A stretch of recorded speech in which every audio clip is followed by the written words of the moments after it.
গো আগুন, আজ এত সকাল সকাল দোকান বন্ধ করে দিলে যে? বন্ধুর বিয়ে আছে তো, তাই আজকে একটু তাড়াতাড়ি বন্ধ করে দিলাম। আগুন, তোমাকে কতবার বলেছি আমাকে ম্যাডাম বলবে না? কল মি তুহিনা, ঠিক আছে? ঠিক আছে ম্যাডাম।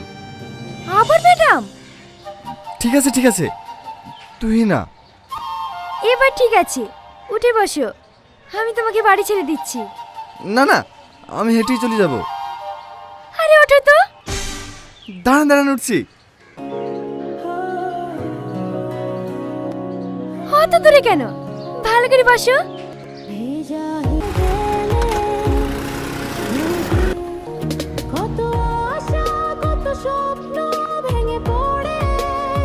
কি হলো দেন?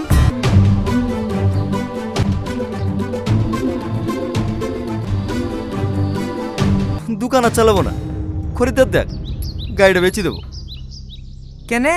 কি করবো, ওই তো আমার ব্যবসা লাড়ে তুললো, একটা একটা করে সব খরিদ্দার কেটে গেল।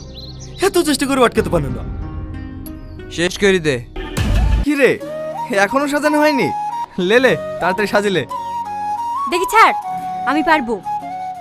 তোর আবার কি হলো? কিছু না। কি হয়েছে রে ভাই? কাল থেকে ওরকম করে বেড়াইছে, কেউ কেউ ওকে কিছু বলেছে? কই না তো। এই সাথী, আমি চলে আসার পর কার সাথে ঝামেলা করেছি নাকি? না। এই দাঁড়া দাঁড়া দাঁড়া, তুই সাইকেলে যেতে পারবি? পারি কিনা পারি তোকে দেখতে হবে না। এরকম করছি কেন? প্রতিদিন তোর সাইকেল তো আমি এলে যাই। আমি বলছি না গেলি যাসনি, এখন স্কুটি পেয়ে গেছি, আরে ভাঙা সাইকেলে মন বসবে? ও, কালকে ম্যাডামের সাথে স্কুটিতে পাড়ে এসেছি, থাল লেগে রাখ, তাই তো? আমার কেন রাগ হবে? তুই যার সাথে মন তার সাথে গা ঘষ গা, তাতে আমার কি? একসাথে তুই ফালতু ফালতু আমার উপর রাগ করছি। এরে, আমি কেন রাগ করতে যাব? তুই আমার স্বামী নাকি যে সারা জীবন আমার সাইকেল বই বেড়াবি? আমার ব্যবসা আমাকেই দেখতে হবে।